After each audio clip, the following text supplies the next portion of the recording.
ನಾರಾಯಣಂ ನಮಸ್ಕೃತ್ಯ ನರಂ ಚೈವ ನರೋತ್ತಮಂ ದೇವೀಂ ಸರಸ್ವತೀಂ ವ್ಯಾಸಂ ತತೋ ಜಯಮುದೀರಯೇ ಸ್ವಸ್ತಿಷ್ಠು ಸತಾಂ ಯತೋ ಭೂತಾನಿ ಜಾಯಂತೆ ಯೇನ ಜೀವಂತಿ ತಾನ್ಯಥಾ ಯೋ ಹಂತಿ ಮೋಕ್ಷದಸ್ತೇಷಾಂ ತದ್ವಿಷ್ಣುಂ ಪ್ರಣಮಾಮ್ಯಹಂ.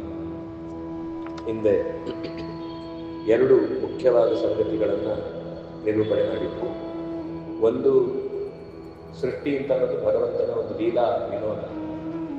ಎಂದೂ ಕೂಡ ಯಾವ ವಿಷಯದಲ್ಲೂ ಕೂಡ ಅವರಿಗೆ ಸೃಷ್ಟಿ ಅನ್ನೋದು ಕಷ್ಟದ ಸಂಗತಿ ಅಲ್ಲ. ಮೊದಲು ನಾವು ಅದನ್ನ ಮನಸ್ಸಿನಿಂದ ಹೊರಗೆ ಹಾಕಬೇಕು. ಯಾಕಂದ್ರೆ ಪಾಪ ದೇವರಿಗೆ ತುಂಬಾ ಎಷ್ಟು ಕಷ್ಟ ಆಗುತ್ತೆ ಅಂತ ಒಂದು ಬಹಳ ಜನ ಕರುಣೆ ತೋರಿಸುವುದು, ದೇವರ ಮೇಲೆ ಕರುಣೆ ತೋರಿಸುವುದು ಬೇಡ. ಭಗವಂತನಿಗೆ ಯಾವ ಕಾರ್ಯವೂ ಕೂಡ ಹಾಗಂತ ಹೇಳಿ ಅದು ಮ್ಯಾಜಿಕ್ ಅಲ್ಲ. ಜಗತ್ತನ್ನು ಸೃಷ್ಟಿ ಮಾಡುವುದು, ನಾವು ಲೋಕದಲ್ಲಿ ಏನೆಲ್ಲ ವಸ್ತುಗಳನ್ನು ಮಾಡುವಾಗ ನಾವು ಶ್ರಮ ಪಡ್ತೇವೆ ಅಥವಾ ಆ ಕಾರ್ಯಗಳು ಇದಾದ್ಮೇಲೆ ಇದೇ ಆಗ್ಬೇಕು ಅಂತ ಒಂದೇನು ಲೋಕದಲ್ಲಿ ಸಾಮಾನ್ಯ ನಿಯಮ ಇದೆ, ಅದನ್ನೇ ಅನುಸರಿಸಿ ದೇವರು ಕೂಡ ಸೃಷ್ಟಿ ಮಾಡುವುದು. ಅವನು ಆಗ್ಲಿ ಅಂದ್ರೆ ಟಕ್ಕಂತ ಆಯ್ತು ಅಂತಲ್ಲ. ನಮ್ಗೆ ಆ ಕೆಲಸ ಮಾಡ್ಲಿಕ್ಕೆ ಆ ವಸ್ತುಗಳನ್ನು ಜೋಡಿಸಿಕೊಂಡು ವ್ಯವಸ್ಥೆ ಮಾಡಿ ಆಮೇಲೆ ಮಾಡ್ಬೇಕಾದ್ರಿಂದ ನಮ್ ಸಮಯ ತಗೊಳುತ್ತೆ. ಆದ್ರೆ ಭಗವಂತನಿಗೆ ಎಲ್ಲ ವಸ್ತುಗಳ ಮೇಲೂ ನಿಯಂತ್ರಣ ಇರುವುದರಿಂದಾಗಿ, ಲಕ್ಷ್ಮಿಯೇ ಸ್ವತಃ ಪ್ರಕೃತಿ ಮಾಲಿನಿಯಾಗಿ ಭಗವಂತನ ಅತ್ಯಂತ ಆಪ್ತಳಾದ್ರಿಂದ ಸಂಕಲ್ಪ ಮಾತ್ರದಿಂದ ಆ ಸಂಗತಿಗಳು ಸೃಷ್ಟಿಯಾಗ್ತವೆ. ಅದರ ಅರ್ಥ ಇಲ್ಲದೆ ಇರುವ ವಸ್ತುವನ್ನು ಸೃಷ್ಟಿಸುವುದಲ್ಲ, ಇರುವ ವಸ್ತುವನ್ನೇ ಜೋಡಿಸುವುದು, ಇರುವ ವಸ್ತುವನ್ನೇ ಕಾಲಕ್ಕೆ ತಕ್ಕಂತೆ ಅದರ ಅರೇಂಜ್ಮೆಂಟ್ ಅಂದ್ರೆ ಅದರ ರೇಷಿಯೋ ಹೇಗಿರ್ಬೇಕು, ಸತ್ವರ್ಗ ಮತ್ತು ಗುಣಗಳು ಯಾವ್ಯಾವ ಕ್ರಮದಲ್ಲಿ ಇರಬೇಕು, ಅದೇ ಕ್ರಮದಲ್ಲಿ ಅದನ್ನು ಸೃಷ್ಟಿ ಮಾಡ್ತಾನೆ. ಅದರಿಂದಾಗಿ ಅವನ ಸೃಷ್ಟಿ ಅನ್ನೋದು ಲೀಲೆ, ಅದು ಅವನ ಮಹಾತ್ಮ್ಯ. ಅದು ಹೊರತು ಪವಾಡ ಅನ್ನೋ ಶಬ್ದ ಬೇರೆ. ಸಾಮಾನ್ಯ ನಾವು ಲೋಕದಲ್ಲಿ ಅವರ ಪವಾಡ ಇವರ ಪವಾಡ ಅಂತ ಕೇಳ್ತೇವೆ. ಪವಾಡ ಅಂದ್ರೆ ಅದು ಐಂದ್ರಜಾಲಿಕ, ಅನೇಕ ತರದ ಕೈ ಚಳಕದಿಂದ ಕೆಲವು ತೋರಿಸಲು ಇರುವುದಿಲ್ಲ ಅಲ್ಲಿ, ಆದ್ರೆ ಇದ್ದಂತೆ ಕಾಣುತ್ತೆ. ಭಗವಂತನ ಸೃಷ್ಟಿ ಇಲ್ಲದೆ ಇರುವುದನ್ನು ಸುಮ್ಮನೆ ನಿಮ್ಗೆ ನೋಡ್ಲಿಕ್ಕೆ ಮಾತ್ರ ಕಾಣುವ ಮಾಡುವುದಲ್ಲ, ಇಟ್ಸ್ ರಿಯಲ್. ಅದು ಜೀವನ ಇದೆ, ನಮ್ಗೆ ಅನುಭವಕ್ಕೆ ಬರ್ತಾ ಇದೆ, ಅದರಿಂದ ಪ್ರತಿಯೊಂದನ್ನು ನಾವು ಅನುಭವಿಸ್ತಾ ಇದ್ದೇವೆ. ಒಂದು ವೇಳೆ ಅದು ಸುಳ್ಳಾದ್ರೆ ನಮ್ಮ ಸುಖ ದುಃಖ ನಾವು ಅನುಭವಿಸುವಂತಹ ಪ್ರಾರಬ್ಧ ಇದಕ್ಕೆಲ್ಲ ಏನರ್ಥ? ಅರ್ಥವೇ ಇಲ್ಲ ಅಂತ ಆಗ್ತಿತ್ತು. ಅದರಿಂದಾಗಿ ಭಗವಂತನ ಸೃಷ್ಟಿ ಅದು ಕ್ರೀಡೆ ಮತ್ತು ಅತ್ಯಂತ ಸತ್ಯ. ಅಸ್ತಿತ್ವೇವೋಪಲಬ್ಧವ್ಯ ತತ್ವಭಾವೇನ ಚೋಭಯೋಹೋ ಅಂತ ಉಪನಿಷತ್ತು ಕೂಡ ಭಗವಂತನನ್ನು ಹೇಳುವಾಗ, ಅಸ್ತಿ ಮೊದಲು ಅವನನ್ನು ಇದ್ದಾನೆ ಮತ್ತು ಈ ಜಗತ್ತನ್ನು ಇರಗೊಟ್ಟಿದ್ದಾನೆ ಅನ್ನುವುದೇ ಅವನ ದೊಡ್ಡ ಗುಣ. ಆ ಗುಣದ ಮೂಲಕ ಅವನನ್ನು ಚಿಂತನೆ ಮಾಡಿದರೆ, ನಿತ್ಯ ಸ್ಮರಣದಲ್ಲಿ ಆ ಅಂಶ ಇದ್ರೆ ನಮ್ಮ ಬದುಕು ಕೂಡ ಲೀಲಾಜಾಲವಾಗಿ ಸಾಗುತ್ತೆ ಅನ್ನೋದರ ಫಲವನ್ನು ಹೇಳಿದ್ರು. ಮತ್ತೆ ಸರಿ, ಅವನಿಗೆ ಯಾರು ಬೇಕಿಲ್ಲ, ಆದ್ರೂ ಉಳಿದವರಿಗೆ ಅವನು ಬೇಕು. ಉಳಿದವರಿಗೆ ಈ ಕಾರ್ಯ ಆಗಬೇಕು, ಉಳಿದವರಿಗೆ ಈ ಕಾರ್ಯಗಳನ್ನು ಮಾಡಿದ್ರೇನೆ ಅವರ ಸಾಧನೆ ಪೂರ್ತಿಯಾಗಿ ಅವರು ತನ್ನ ಬಿಡುಗಡೆಯನ್ನ ಹೊಂದುವುದು ಸಾಧ್ಯ. ಹಾಗಾಗಿ ತಾನೇ ಅನಂತ ರೂಪಗಳನ್ನು ತೊಟ್ಟರೂ ಕೂಡ ಚತುರ್ಮುಖ ರುದ್ರನೇ ಮೊದಲಾದಂತಹ ಅನಂತ ದೇವತೆಗಳನ್ನು ಕೂಡ ಅವನು ಯಥಾವತ್ತಾಗಿ ಕಾಲ ಕಾಲಕ್ಕೆ ಏನೇನು ಕಾರ್ಯಭಾರವನ್ನು ಅವರು ನಡೆಸಬೇಕು ಅದಕ್ಕೆ ತಕ್ಕಂತೆ ಅವರನ್ನು ಸೃಷ್ಟಿಸಿದ.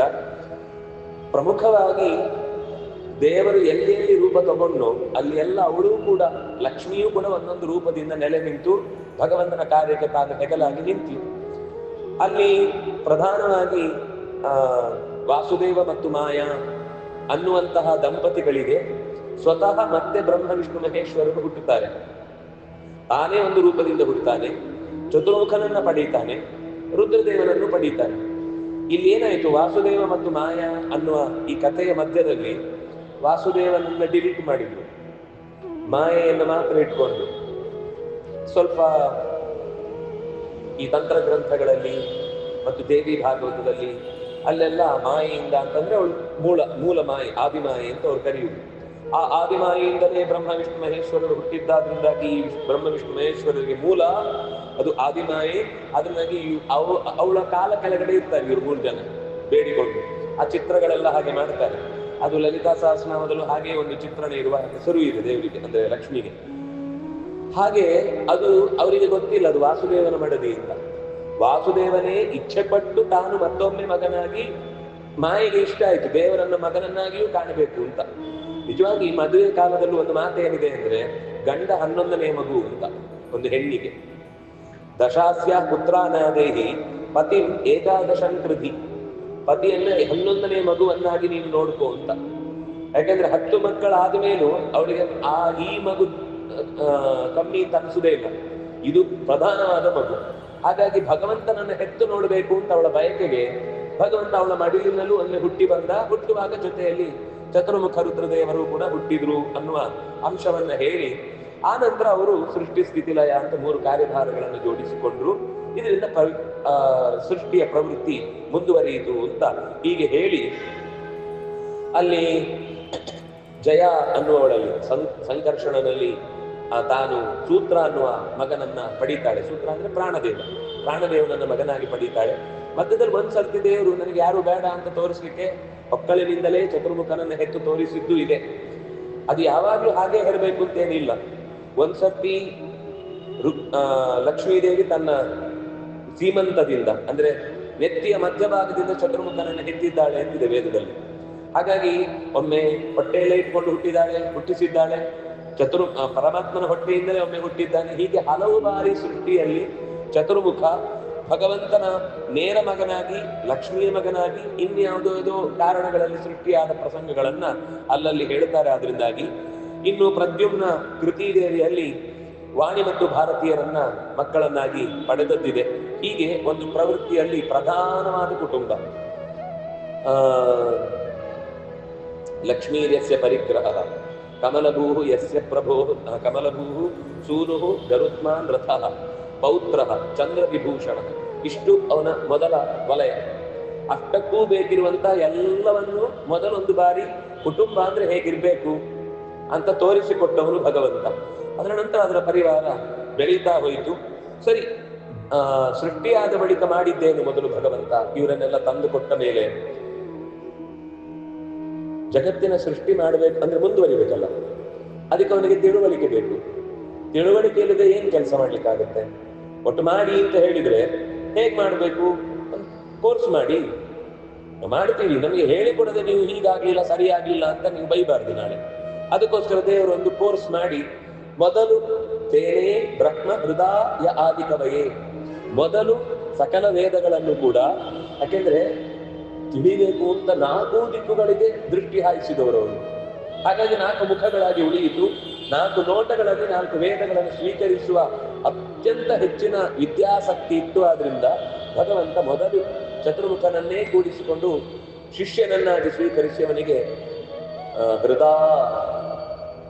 ತುಂಬಾ ಪ್ರೀತಿಯಿಂದ ಹೇಳಿದ್ರು. ಹೃತ್ಪೂರ್ವಕವಾಗಿ ಹೇಳುವುದು ಅಂತ ಹೇಳಿದ್ವಲ್ಲ, ಬಹಳ ಇಷ್ಟಪಟ್ಟು ಹೇಳಿದ್ರೆ. ಯಾಕೆಂದ್ರೆ ಯಾರೋ ಒಬ್ಬ ಗುರುವಿಗೆ ತಾನು ಹೇಳಿದ್ದನ್ನ ಕೇಳಿ ತಕ್ಷಣ ಅರ್ಥ ಮಾಡಿಕೊಂಡ ಮತ್ತೆ ಅದನ್ನ ರೂಢಿಗೆ ತಂದು ಅರ್ಥ ಮಾಡಿಕೊಂಡು ಗುರುಗಳಿಗೆ ವಾಪಸ್ ಹೇಳ್ತಾರಲ್ಲ, ಅಷ್ಟೇ ಅಲ್ಲ ಮತ್ತೆ ಪರಂಪರೆಯಲ್ಲಿ ಅದನ್ನ ಹಾಗೆ ಉಳಿಸ್ಕೊಂಡು ಬರ್ತಾರಲ್ವ, ಅಂತವ್ರು ಸಿಕ್ಕಿದ್ರೆ ಪರಮಾನಂದ ಒಬ್ಬ ಗುರುವಿಗೆ. ಇನ್ನೇನು ಬೇಡ. ನಾವು ಗುರುಗಳಿಗೆ ಋಣ ತೀರಿಸುವುದು ಅಂದ್ರೆ ಅವರಿಗೆ ನಾವು ಮೇನೆಯಲ್ಲಿ ಪಲ್ಲಕ್ಕಿಯಲ್ಲಿ ಉತ್ಸವ ಮಾಡಬೇಕಾಗಿಲ್ಲ, ಅಥವಾ ಅವರ ಫೋಟೋವನ್ನಿಟ್ಟು ಊರಲ್ಲೆಲ್ಲ ಪ್ರಚಾರ ಮಾಡಬೇಕಾಗಿಲ್ಲ. ಅವರು ಕೊಟ್ಟ ತತ್ವವನ್ನ ರೂಢಿಸಿಕೊಳ್ಳುವುದು, ಸಾಧ್ಯವಾದಷ್ಟು ನಮ್ಮ ಮುಂದಿನ ಪೀಳಿಗೆಗೆ ಅದನ್ನ ಅರ್ಥವತ್ತಾಗಿ ಉಪದೇಶಿಸುವುದು ಅಥವಾ ತಿಳಿಸುವುದು. ಉಪದೇಶ ಅಂತ ನಮ್ಗೆ ದೊಡ್ಡ ಸ್ಥಾನ ಇಲ್ಲದೇ ಇದ್ರು ಹತ್ತಿರದಲ್ಲಿ ಇದ್ದವರಿಗೆ ಆದ್ರೂ ಹೇಳ್ಬೋದಲ್ವಾ? ಬೇಡವಾದ ಏನೇನೋ ಹರಟೆ ಮಾತುಗಳಿಗಿಂತ ಇಂಥ ಸಂಗತಿಗಳನ್ನು ಜೀವನದಲ್ಲಿ ನಾವು ರೂಢಿಸಿಕೊಳ್ಳೇಬೇಕಾದ್ದು ಅಂತ ಅವರನ್ನ ತಿದ್ದಿದ್ರೆ ಗುರುಗಳಿಗೆ ಬಹಳ ಸುಖವಾಗುವ ಸಂಗತಿ. ಹಾಗಾಗಿ ಭಗವಂತ ಗುರುವಾಗಿ ಚತುರ್ಮುಖ ವಿದ್ಯೆಯನ್ನು ಕಲಿಯುವ ರೀತಿಯನ್ನು ನೋಡಿ ತುಂಬಾ ಸಂತೋಷ ಆದ್ರೆ ಅದಕ್ಕೋಸ್ಕರ ಪ್ರೀತಿ, ಇನ್ನು ಬೇರೆ ಏನು ಕಾರಣ ಅಲ್ಲ. ದೇವರಿಗೆ ಪ್ರೀತಿ ಬರಬೇಕು ಅಂದ್ರೆ ಇನ್ನೇನು ಬೇಕಾಗಿಲ್ಲ, ಚೆನ್ನಾಗಿ ತಿಳಿದು ಅರ್ಥೈಸಿಕೊಂಡು ಖುಷಿ ಪಡುದು ಅಷ್ಟೇ ದೇವರಿಗೆ ಬೇಕಿರುವುದು. ಆ ರೀತಿಯಾದ ವಿದ್ಯಾ ಲಾಭವನ್ನ ಚತುರ್ಮುಖ ದೇವರು ಪಡ್ಕೊಂಡಾದ್ರಿಂದಾಗಿ ಭಗವಂತ ಅದಕ್ಕೋಸ್ಕರ ಹಯಗ್ರೀವ ರೂಪ ತೊಟ್ಟ ಅವನಿಗೆ ಹೇಳಬೇಕು ಅಂತ. ಯಾಕೆಂದ್ರೆ ಅದೊಂದು ಸ್ಪೆಷಲ್ ಜ್ಞಾನಕ್ಕೆ ಸಂಬಂಧಪಟ್ಟ ಭಗವದ್ ರೂಪ. ಎಲ್ಲ ರೂಪಗಳು ಜ್ಞಾನಪ್ರದವೇ.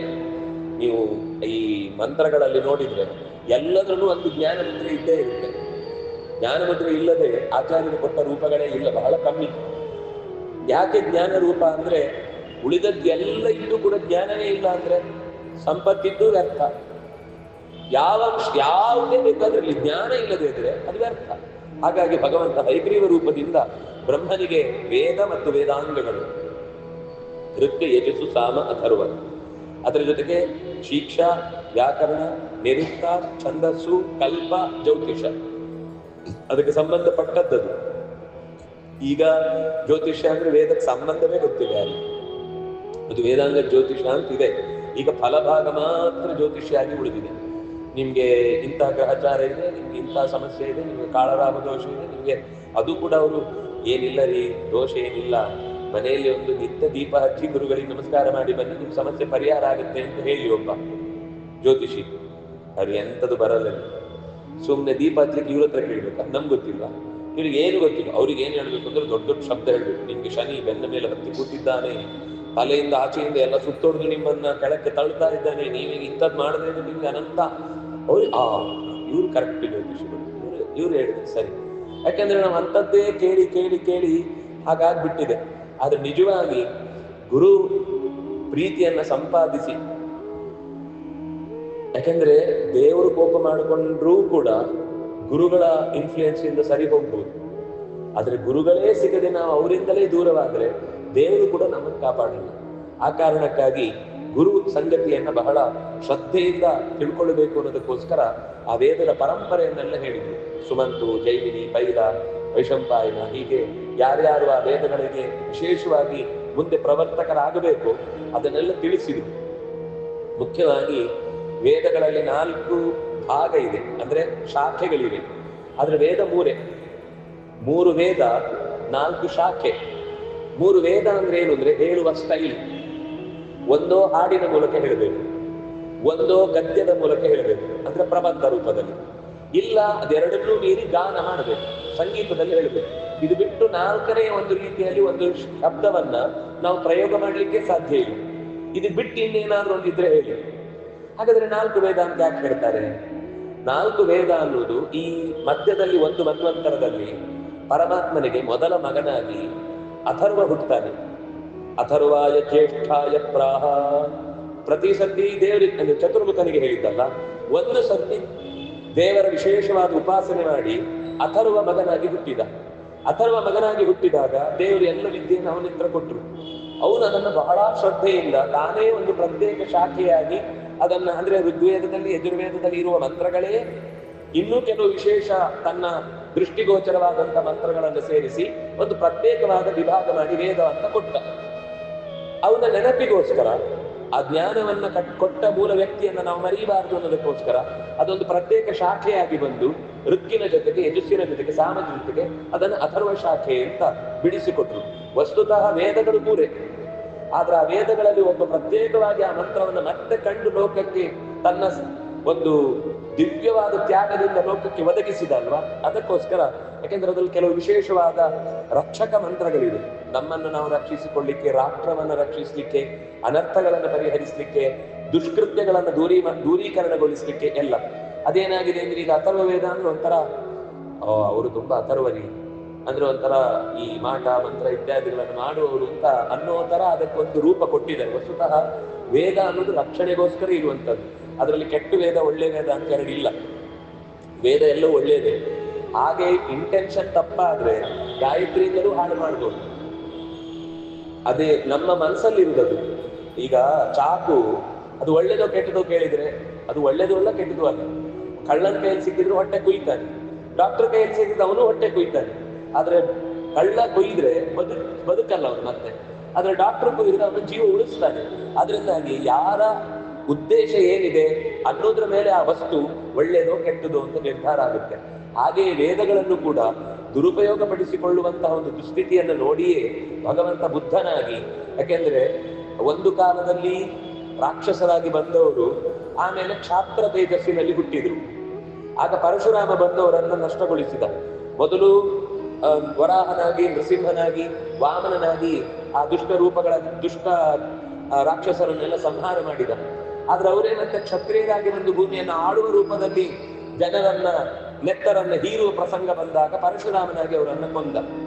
ಈ ಸರ್ತಿ ಯೋಚನೆ ಮಾಡಿದ್ರು, ದೇವರಿಗೆ ಬಹಳ ಇಷ್ಟ ಅಂದ್ರೆ ಬ್ರಾಹ್ಮಣ, ಬ್ರಹ್ಮಜ್ಞಾನದ ದಾರಿ, ಅದನ್ನೇ ನಾವು ಅನುಸರಿಸಿದ್ರೆ ಏನ್ ತಪ್ಪು ಅಂತ ಯೋಚಿಸಿ ಅವರೆಲ್ಲ ಋತ್ವಿಜರಾಗಿ ಬಂದು ವೇದವನ್ನ ಕಲಿತು ವೇದವನ್ನೇ ನಮಗೆ ತಿರುಮಂತ್ರವಾಗಿ ಬಳಸುವಂತಹ ಒಂದು ದುಸ್ಥಿತಿ ಬಂದಾಗ ಭಗವಂತನಿಗೆ ಯೋಚನೆ ಬಂತು, ಇದು ಇವರ ಕೈಯಲ್ಲಿದ್ರೆ ಇನ್ನು ಪೂರ್ಣ ನಿರ್ನಾಮ ಆಗಿ ಹೋಗುತ್ತೆ ಅಂತ ಬುದ್ಧನಾಗಿ ಬಂದು ಅವರಿಗೇನೆ ಯಾವ ವೇದದಿಂದ ಅವರು ಸಮಗ್ರ ಶಕ್ತಿಯನ್ನು ನಾವು ಪಡೆಯುತ್ತೇವೆ ಅಂತ ಒಂದು ಭ್ರಮೆ ಇತ್ತು ಅಥವಾ ಯೋಚನೆ ಇತ್ತು, ಅದನ್ನ ಸುಳ್ಳು ಮಾಡುವುದಕ್ಕೋಸ್ಕರ ಅವ್ರ ಎದುರುಗಡೆ ಬಂದ ಒಂದು ಪುಟ್ಟ ಮಗುವಾಗಿ ಅವರಿಗೆಲ್ಲ ಈ ತೇಜಸ್ಸು ಇದೆಲ್ಲ ನೋಡಿ ಬಹಳ ಆಶ್ಚರ್ಯ ಆಯಿತು. ಅದೇ ಹೊತ್ತಿಗೆ ಬೇಕು ಅಂತ ಅವನು ಮಲಗಿದ್ದಾಗಲೇ ವೇದದಿಂದ ಪ್ರತಿಪಾದ್ಯರಾದ ಯಾರೆಲ್ಲ ಇಂದ್ರ, ವರುಣ, ಯಮ, ಸೂರ್ಯ, ಚಂದ್ರ, ವಿಷ್ಣು, ಬ್ರಹ್ಮ, ಯಾರು ಸ್ವತಃ ವಿಷ್ಣು ಕೂಡ ವಿಷ್ಣು ಮಂತ್ರದಿಂದ ಪ್ರತಿಪಾದ್ಯದ ವಿಷ್ಣೋರ್ಮುಖಂ ವೀರ್ಯಾಣಿ ಪ್ರಮೋಚಂ ಯಃ ಪಾರ್ಥಿವಾನಿ ಆಂಸಿ ಅನ್ನುವ ಮಂತ್ರದಿಂದ ಪ್ರತಿಪಾದ್ಯನಾದ ವಿಷ್ಣು ಬಂದ ಆ ಮಗುವಿನ ಮೇಲೆ ಅಟ್ಯಾಕ್ ಮಾಡಿದ್ರು. ಎಲ್ಲರೂ ತಮ್ಮ ಆಯುಧಗಳನ್ನು ಎಸೆದ್ರು. ಆ ಮಗು ಒಳ್ಳೆ ಹಪ್ಪಳ ಪುಡಿ ಮಾಡಿದಾಗ ಅವರೆಲ್ಲ ಆಯುಧಗಳನ್ನು ತೆಗೆದು ಅಡಿಗೆ ಹಾಕೊಂಡು ಮಲಗಿದ್ರು. ಇವರಿಗೆ ಭಾರಿ ಖುಷಿ ಆಯ್ತು. ವೇದ ಮಂತ್ರದಲ್ಲಿ ಹೇಳಿದ್ದಕ್ಕಿಂತ ಹೆಚ್ಚಿನ ಶಕ್ತಿ ಈ ಮಗುವಿಗಿದೆ. ಈ ವೇದ ವೇಸ್ಟ್, ಈ ವೇದಕ್ಕಿಂತ ಈ ಮಗುವಿನ ಆದೇಶವೇ ನಮಗೆ ಮುಖ್ಯ ಆಗುತ್ತೆ ಅಂತ ಅವತ್ತಿಂದ ಅವರಿಗೆ ವೇದ ಮಂತ್ರದ ಮೇಲಿನ ನಂಬಿಕೆ ಹೋಯ್ತು. ಇವನು ಅದಕ್ಕಿಂತ ಬಲಿಷ್ಠ ಅಲ್ವಾ, ಅವರಿಗೆ ವೇದ ಇಷ್ಟ ಇರಲಿಲ್ಲ, ವೇದದಲ್ಲಿ ಸಿಗುವ ಶಕ್ತಿ ಇಷ್ಟ ಇತ್ತು.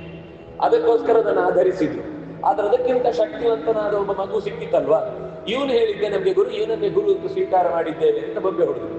ಅದಕ್ಕೆ ಸರಿಯಾಗಿ ಅವನು ದುಃಖಂ ಶೂನ್ಯಂ ಕ್ಷಣಿಕಂ ಸ್ವಲಕ್ಷಣಂ ಅಂತ 4 ಮಾತುಗಳನ್ನು ಹೇಳಿದ್ದನ್ನು ಇಟ್ಟುಕೊಂಡು ಅದನ್ನೇ ಒಂದು ದೊಡ್ಡ ಪರಂಪರೆಯನ್ನಾಗಿಸಿಕೊಂಡು ಭಗವಂತನಿಗೆ ವೇದ ಉಳಿಬೇಕಿತ್ತು. ಅಷ್ಟಕ್ಕೋಸ್ಕರ ಆ ತಿಳುವಳಿಕೆಯನ್ನು ಕೊಟ್ಟರು. ಹಾಗಂತೇಳಿ ಅದು ಮೋಸದ ಶಬ್ದ ಅಲ್ಲ. ದೇವತೆಗಳಿಗೆ ಇದೇ ಸಾಲುಗಳು ಗುಣವಾಗಿ ಕಂಡು ಅದಕ್ಕೆ ಪ್ರಶಾಂತ ವಿದ್ಯೆ ಅಂತ ಹೆಸರು.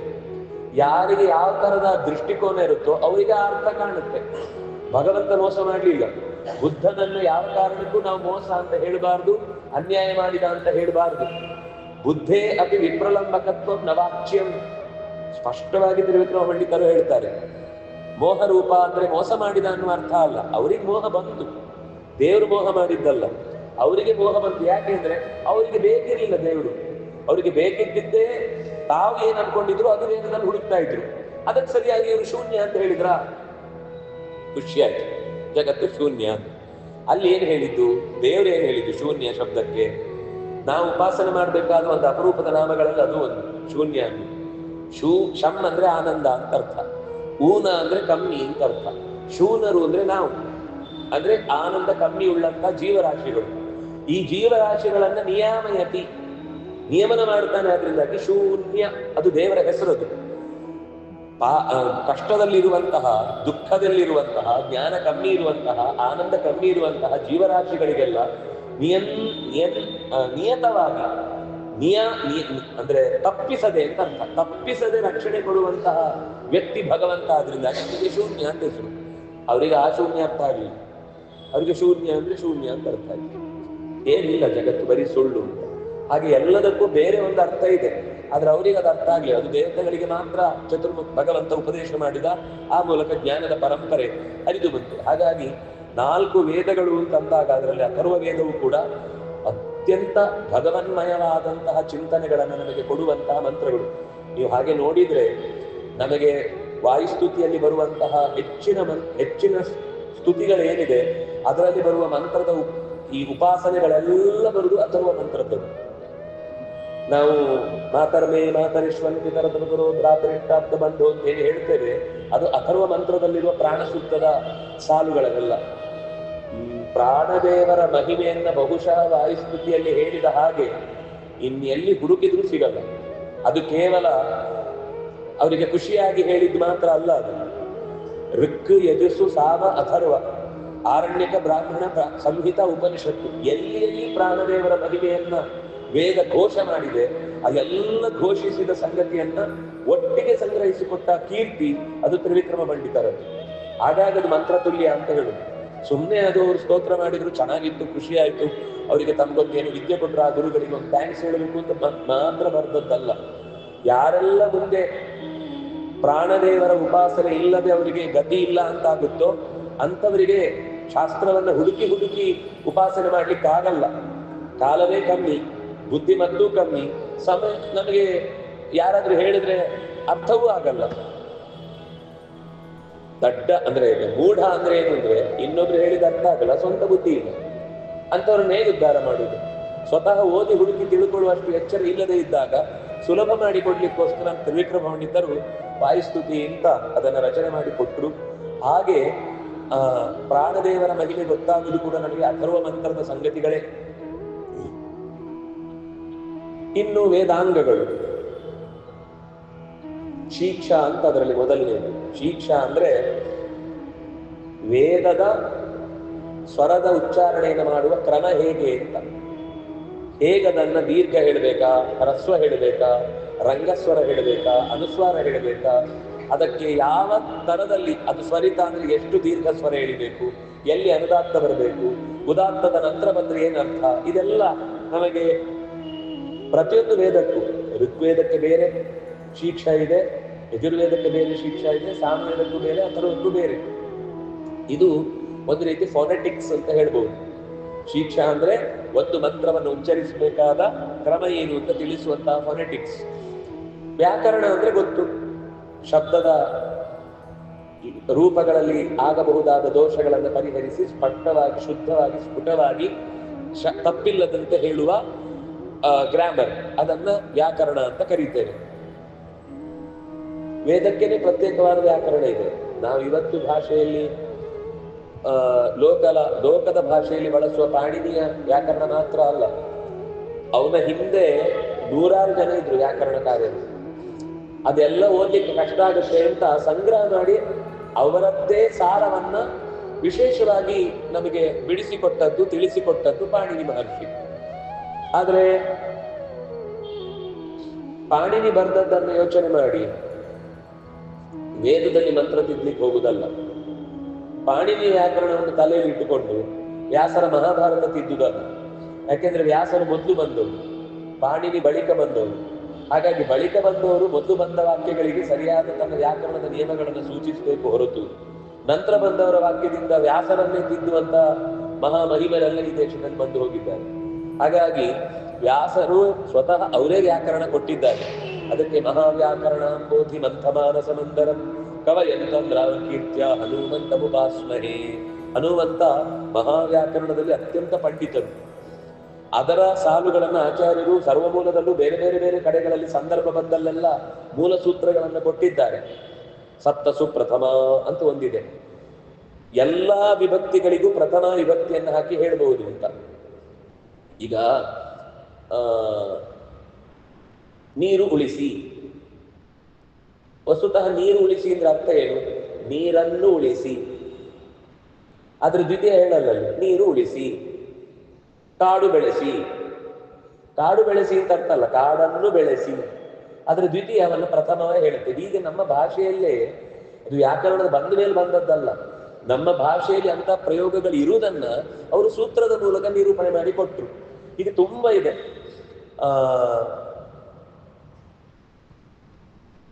ನಾವು ಮಾತಾಡುವಾಗ ನಾವು ಗಮನಿಸಿದ್ರೆ ಗೊತ್ತಾಗುತ್ತೆ. ಅದು ಏನು ಹೊಸ್ತಲ್ಲ, ದೂರದಿಂದ ತಂದು ಹೇಳಬೇಕಾದಿಲ್ಲ. ಪ್ರತಿ ವಿಭಕ್ತಿಯನ್ನು ನಾವು ಪ್ರಥಮಕ್ಕೆ ತಂದು ನಿಲ್ಲಿಸ್ತೇವೆ. ಆದ್ರೆ ಅದು ನಮ್ಗೆ ಪ್ರಥಮ ಅಂತ ತಲೆಯಲ್ಲಿ ಇರುವುದಿಲ್ಲ ಅಷ್ಟೇ. ನಾವು ಯೋಚನೆ ಮಾಡುವಾಗ ಮಾತಿಗೆ ಅರ್ಥ ಆಗುತ್ತೆ, ಸೂತ್ರವೋ ಅಥವಾ ಅದರ ವಿಭಕ್ತಿಯೋ ನಾವು ಗಮನಕ್ಕೆ ಕೊಡುವುದಿಲ್ಲ. ಹಾಗೆ ವ್ಯಾಕರಣ ಅನ್ನೋದು ವೇದದಲ್ಲಿ ತಪ್ಪಿಲ್ಲದ. ಯಾಕಂದ್ರೆ ವೇದ ಅವರ ಭಾಷೆ, ಅವರ ಸ್ವಂತ ಭಾಷೆ. ಋಷಿಗಳಿಗೆ ಅದು ಅವರು ಕಲಿತು ಕಷ್ಟಪಟ್ಟು ಹೇಗಪ್ಪ ಅಂತ ವ್ಯಾಕರಣದ ಪುಸ್ತಕ ನೋಡಿ, ಡಿಕ್ಷನರಿ ನೋಡಿ ಬರ್ದದ್ದಲ್ಲ. ಅದು ಹೊಳೆಯಿತು, ಹೇಳ್ತಾ ಹೋದು. ಅದರಿಂದಾಗ ಅದು ವಿಶಿಷ್ಟವಾದ ಸ್ವರೂಪದಲ್ಲಿ ಪ್ರಯೋಗ ಆಗುವುದಕ್ಕೆ ಕಾರಣವಾದ ವ್ಯಾಕರಣವನ್ನು ತಿಳ್ಕೊಳ್ಳಿಕ್ಕೋಸ್ಕರ ವೈದಿಕ ವ್ಯಾಕರಣ ಅಂತ. ನಿರುಕ್ತ, ನಿರುಕ್ತ ಅಂದ್ರೆ ಎಟಮಾಲಜಿ, ಪದವನ್ನ ಬಿಡಿಸಿ ನೋಡುವಂತಹ ಕ್ರಮ. ಈಗ ಪಾದಪ ಅಂತ ಒಂದು ಶಬ್ದ ಇದೆ ಅಂತ ಇಟ್ಕೊಳ್ಳಿ ಸಂಸ್ಕೃತದಲ್ಲಿ. ಪಾದಪ ಅಂದ್ರೆ, ಪಾದ ಅಂದ್ರೆ ಕಾಲು, ಪಾ ಅಂದ್ರೆ ಕುಡಿಯುವುದು. ಕಾಲಿನಿಂದ ನೀರು ಕುಡಿಯತ್ತೆ, ಆದ್ರಿಂದ ಅದಕ್ಕೆ ಪಾದಪ. ಯಾವ್ದ್ರಿ ಕಾಲಿನಿಂದ ನೀರು ಕುಡಿಯುವುದು? ಮರ. ಮರಕ್ಕೆ ಬೇರೆ ಪಾದಪ, ಪಾದ. ಆದ್ರಿಂದ ಬೇರಿನಿಂದಾಗಿ ಅದು ನೀರು ಕುಡಿಯುತ್ತೆ. ಮರಕ್ಕೆ ಹೆಸರು ಪಾದಪ ಅಂತ. ನಿಮಗೆ ಆ ಪಾದಪ ಅನ್ನುವ ಶಬ್ದ ಗೊತ್ತಾದ್ರೆ ಮರದ ಒಂದು ಗುಣ ಗೊತ್ತಾಯ್ತು, ಅದು ಕಾಲಿನಿಂದ ಬೇರಿನಿಂದ ನೀರು ಕುಡಿಯತ್ತೆ ಅಂತ.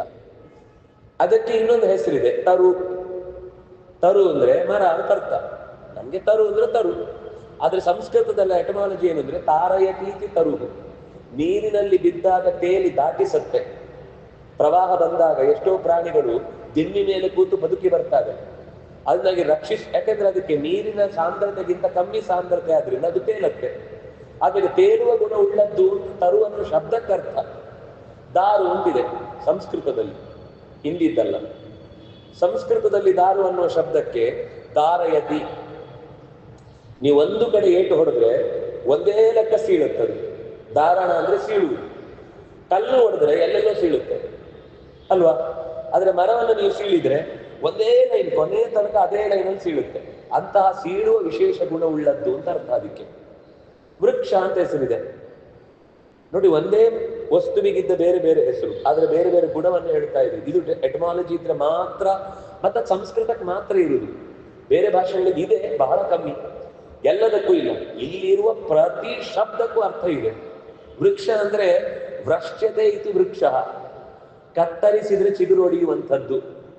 ನಾವು ವೃಕ್ಷ ಅಲ್ಲ, ನಾವು ಕತ್ತರಿಸಿದ್ರೆ ಚಿಗುರು ಬರಲ್ಲ, ಮುಗಿದೋಯ್ತು ಕತೆ. ಆದ್ರಿಂದ ನನಗೆ ಮರಕ್ಕೆ ವೃಕ್ಷ ಅಂತ ಯಾಕೆ ಹೆಸರು ಅಂದ್ರೆ ಅದರ ಗೆಲ್ಲನ್ನು ನೀವು ಕತ್ತರಿಸಿದ್ರೆ ಮತ್ತೊಂದು ಕಡೆ ಟಿಸಿಲು ಹೊಡಿಯತ್ತೆ, ಆದ್ರೆ ಅದಕ್ಕೆ ವೃಕ್ಷ ಅಂತ. ನೋಡಿ, ಒಂದೇ ವಸ್ತುವಿಗೆ 4 ಹೆಸರು ಬಂತು, 4 ಗುಣ ಹೇಳ್ತು. ಟ್ರೀ ಅಂದ್ರೆ ಏನು? ಮರ ಅಥವಾ ಅರ್ಥ ಗೊತ್ತಿದೆ, ಅದರ ಎಟಮಾಲಜಿ ಏನು? TRE ಅಷ್ಟೇ.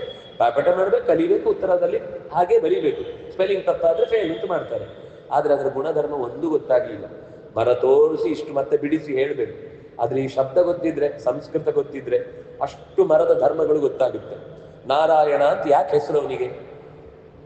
ಗುಣಗಳಿಂದ ಪೂರ್ಣ ಅಂತ ಅರ್ಥ, ದೋಷಗಳೇ ಇಲ್ಲದವ ಅಂತ ಅರ್ಥ, ಎಲ್ಲರೂ ತಿಳಿಯಲೇಬೇಕಾದವ ಅಂತ ಅರ್ಥ, ಎಲ್ಲರೂ ಹೋಗಿ ಸೇರುವ ತಾಣ ಅಂತ ಅರ್ಥ.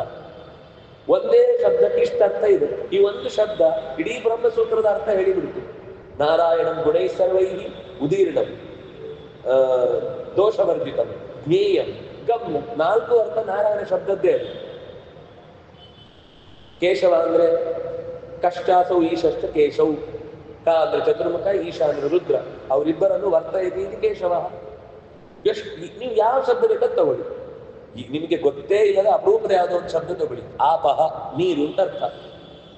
ಅದು ಆಪ್ಯತೆ ಎಲ್ಲವನ್ನು ನಮಗೆ ತಂದು ಕೊಡುತ್ತೆ.